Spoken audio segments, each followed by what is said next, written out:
तो आज ना मैं आप सबसे बस इस कमेंट के बारे में ही कुछ बोलना चाहूँगी। अगर किसी को मेरी बात बुरी लगे तो मुझे माफ़ कर देना, लेकिन मेरी जो भावना है मैं वो आप सबके लिए बताना चाहूँगी और रिक्वेस्ट करूँगी कि इस तरीके की कमेंट मुझे कोई भी ना करे। जय श्री कृष्णा सभी बहन भाइयों के लिए। कैसे हो आप सभी? भगवान की कृपा से सब बहुत अच्छे होंगे। मैं भी ठीक हूँ। तो आज ना मुझे परसों वाले ब्लॉग पे एक दीदी हैं, उन्होंने कमेंट किया था। मैं नहीं जानती उनकी भावना क्या थी, लेकिन वो मुझे बेटी भी बोल रही थी। तो जो भी है वो अपने उससे बोल रही होंगी, लेकिन बस मैं आप सबसे ये बोलना चाहूँगी, हाथ जोड़ के विनती है मेरी कि कोई भी मेरे लिए ऐसी कमेंट ना करे, क्योंकि कुछ चीज़ें ऐसी होती हैं आप अच्छा बोलना चाहते हो लेकिन किसी के लिए ना वो चीज़ बहुत ज़्यादा तकलीफ़ देती है। तो इस तरीके की कोई भी मुझे कमेंट ना करे। आपको क्या लगता है कि अगर मुझे दूसरी शादी करनी होती तो मैं 2 साल हो गए मेरे हस्बैंड को, जनवरी में एक्सीडेंट हुआ था, अब जनवरी ही चल रहा है, 25 तारीख को इनको 2 साल हो जाएंगे।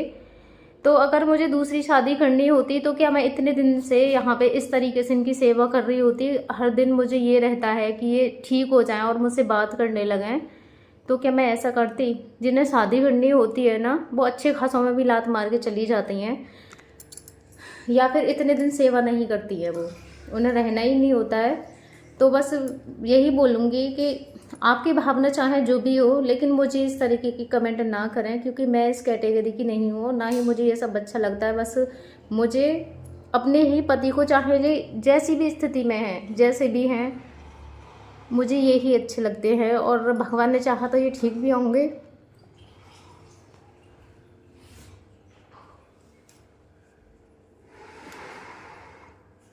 और मुझसे बात भी करेंगे। इतना तो मुझे भी खैर भगवान पे विश्वास है कि वो मेरे साथ इतना बड़ा अन्याय नहीं कर सकते। लेकिन इस तरह की कमेंट मुझे आगे से कभी मत करना, क्योंकि मैंने उन्हें जवाब तो दिया कि अगर तुम्हारे बेटे के साथ ऐसा होता, तो अगर तुम्हारी बहू ऐसी होती तो क्या तुम अपनी बहू की शादी करा देती? क्योंकि अपनी बेटियों के लिए तो सब अच्छा सोचते हैं, लेकिन बहू के लिए कोई नहीं सोचता है। बहू के लिए कोई नहीं कहेगा कि तू दूसरी शादी कर ले, बेटी के लिए कोई भी एडवाइस दे देगा, बहू के लिए नहीं बोलेगा। तो मैंने बस उनसे यही बात पूछी थी कि अगर तुम्हारे बेटे के साथ ऐसा हो जाए तो क्या तुम अपनी बहू की शादी करा दोगी दूसरे की, या फिर ये उम्मीद करोगी कि मेरा बेटा ठीक हो जाए? यही सोचोगी ना, ये थोड़ी नहीं कहोगे कि मेरा बेटे को मेरी बहू छोड़ के चली जाए जिसके 2-2 बच्चे हैं। तो आप यही सोच के चलिए कि ये मेरा बेटा है इस समय, और मैं अपनी बहू के लिए ऐसी एडवाइस कभी नहीं दूंगी कि वो मेरे बेटे को ऐसी हालत में छोड़ के जाए, है ना। बेटी के लिए एडवाइस दे देते हैं, लेकिन बहू के लिए कोई एडवाइस नहीं देगा। तो मैं एक बहू के उससे ही कह रही हूँ, एक बेटे को रख के कह रही हूँ कि अपने बेटे के लिए आप ऐसा सोचोगे कि मेरी बहू ऐसी हालत में मेरे बेटे को छोड़ के चली जाए? कभी नहीं सोचोगी आप ये चीज़। तो बस, और मुझे से पूछिए कि आपने तो बोल दिया इतनी आसानी से, मैं इनके बिना जब ये हॉस्पिटल में जाते हैं ना, तो ये मेरे सामने रहते हैं, मैं हमेशा खुश रहती हूँ। आपने भी देखा होगा, मुझे कोई दिक्कत नहीं होती है। मैं आज दिन तक इनसे परेशान नहीं हुई हूँ, 2 साल से कर रही हूँ। मुझे कभी भी इनसे ये परेशानी नहीं हुई है कि मैं पूरे दिन ऐसे लगे लगे निकलता है। मैं जिस समय उठती हूँ ना, मुझे बैठने तक को नहीं मिलता है, क्योंकि मुझे फ़ोन भी चलाना होता है, बीच में वीडियो देखना, काम करना, बच्चों को देखना। तो मुझे पता है कैसे करती हूँ। लेकिन आज दिन तक आपको भी नहीं ये लगा होगा कि मैं इनसे थोड़ा भी परेशान होती हूँ। मैं परेशान इनकी अनुपस्थिति से होती हूँ। अगर ये हॉस्पिटल चले जाए ना, तो मुझे एक एक दिन कटना क्या, एक एक मिनट भारी पड़ती है। ऐसे लगता है कि ये हॉस्पिटल से कब आएंगे। और आपने भी देखा होगा, अब तक जब भी ये घर पे होते हैं, मैं आज दिन तक इन्हें छोड़ के कहीं नहीं गई हूँ, 1 मिनट के लिए भी नहीं जाती हूँ, कहीं भी नहीं गई हूँ।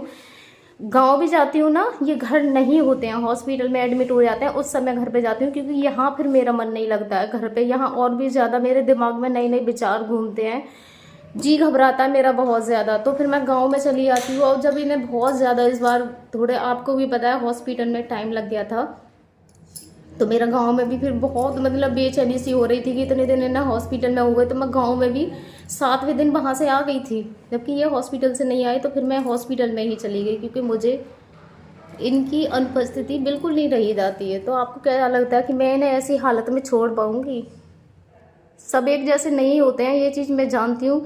लेकिन मैं उनमें से नहीं हूँ, कोई छोड़ने वालों में से। मैं जैसी भी हालत में है, ये जैसे भी हैं, मैं इनके साथ थी, साथ हूँ और साथ रहूँगी। बोलने वाले तो कुछ भी बोलते हैं, और ऐसा नहीं है कि मुझे कभी कुछ बोला नहीं गया, बहुत कुछ बोला गया है, लेकिन मैं सिर्फ अपने हस्बैंड और बच्चे की तरफ सोचती हूँ। जो भी है वही है मेरे लिए, और मैं इस चीज़ से बहुत ज़्यादा खुश हूँ कि अपने लिए दुनिया जीती है। कम से कम मेरी ज़िंदगी किसी के काम तो आई। इस चीज़ को लेके मैं बहुत ज़्यादा खुश हूँ कि मेरी जो ज़िंदगी है वो किसी के काम आ रही है। मेरे हस्बैंड जब ठीक होंगे तो उन्हें भी लगेगा कि दुनिया में हर लेडीज एक जैसी नहीं होती है। वो मेरे लिए क्या सोचते थे वो मुझे नहीं पता है, लेकिन हाँ, मैं इतना जानती हूँ, मेरे हस्बैंड बहुत ज़्यादा अच्छे थे और शायद इसी वजह से मैं उनके साथ हूँ। लेकिन कभी किसी को कोई ऐसी एडवाइस ना दें। मैं आप सबसे बस हाथ जोड़ के विनती कर रही हूँ, कोई किसी के लिए ऐसे मत बोलना, क्योंकि कुछ चीज़ें ना, ये बोलना तो वहाँ बोलना, क्योंकि हर तरह के विचार वाले होते हैं। पहले इंसान को देख लेना कि ये किस कैटेगरी का है, क्या हम इससे बोल रहे हैं, इसको ये चीज़ अच्छी लगेगी या फिर बुरी लगेगी, तो वो चीज़ आप ज़रूर देख लेना। आप इतने दिनों से मेरी वीडियो देख रहे हो, आपको क्या इस तरह का कुछ भी लगता है जो आपने ऐसे मुझे बोल दिया? अगर ऐसा होता तो थोड़ा तो दिखता। मैं हमेशा अपने हस्बैंड को लेके खुश रहती हूँ, ऐसा नहीं है, और उन्हें भी खुश रखने की कोशिश करती हूँ। मैं हमेशा मैं ये सोचती हूँ कि बस मुझे कुछ नहीं चाहिए, मुझे चाहिए तो सिर्फ इतना कि ये सिर्फ पहचानने लगे मुझे और मुझसे बात करने लगे, अपनी परेशानी बताने लगे। बाकी मैं पूरी ज़िंदगी इनके साथ ऐसे ही रह लूँगी। यहाँ तक है ना, ये कुछ भी ना करें, ऐसे ही बैठे रहें। बाकी मेरे बहन भाइयों का आशीर्वाद है और दुआएं हैं और मुझे सपोर्ट कर रहे हैं, तो बस उसी के ज़रिए मैं अपनी ज़िंदगी ऐसे ही निकाल दूँगी इनके साथ। क्या है लड्डू? लड्डू ना, मैं ठीक हो जाऊँगा, बहुत जल्दी ठीक हो जाऊँगा मैं, आप सबकी दुआ से ना। ऐसे मत बोला करो मुझसे कोई भी। हाँ, तो सबसे पहले तो यही है कि भगवान कभी किसी के लिए ऐसे दिन दिखाए ही ना, और दिखाएगी तो मैं सभी से यही बोलूँगी कि कोई भी ऐसी स्थिति में अपने पति को छोड़ के ना जाए। अच्छे में छोड़ के चली जाए वो, अगर ठीक हो, और वो तुम्हें अगर परेशान करते हैं किसी भी वजह से तो बेशक छोड़ के चले जाओ, क्योंकि किसी के जुर्म सहना भी ना सबसे बड़ा अपराध होता है। अगर कोई इंसान सामने वाला गलत है और वो तुम्हें गलत करने के लिए बोल रहा है ना, तो बिल्कुल उसका विरोध करना चाहिए, क्योंकि अगर गलत के सामने एक बार तुम झुके ना तो हमेशा झुकते चले जाओगे। ये चीज़ हमेशा याद रखना, गलत को कभी भी एक्सेप्ट नहीं करना चाहिए, और वही चीज़ है। लेकिन ऐसी स्थिति में छोड़ के जाना ना सबसे बड़ा पाप होता है, सबसे बड़ा पाप है ऐसी स्थिति में छोड़ के जाना, और यही इंसानियत है।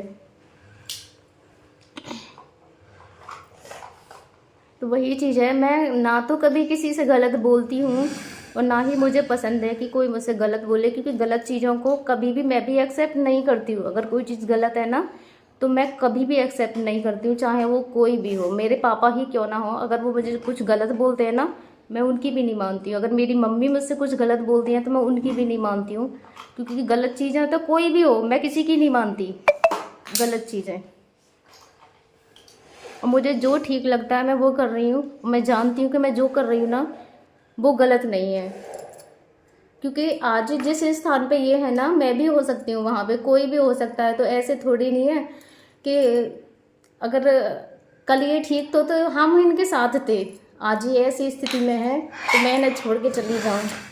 तो ये कोई पति पत्नी का रिश्ता थोड़ी नहीं हुआ, ये तो एक वो हो गया हवस वाला है ना। जब तक ठीक है सब कुछ, जब तक साथ हैं, बाकी कोई भी परिस्थिति अगर सामने आती है तो छोड़ के चले जाओ।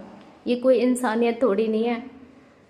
जीवन साथी तो वो है ना, जीवन साथी, उसका नाम ही जीवन साथी है कि जीवन की कोई भी परिस्थिति हो हमें साथ रहना है, इसको जीवन साथी बोलते हैं। ना कि ये है कि जीवन की विपरीत परिस्थितियां आई और तुम उन्हें छोड़ के चले जाओ, उसे जीवन साथी नहीं कहते। जीवन साथी का मतलब है जीवन भर साथ रहना, चाहे कोई भी परिस्थिति हो तो हमें साथ रहना है बस।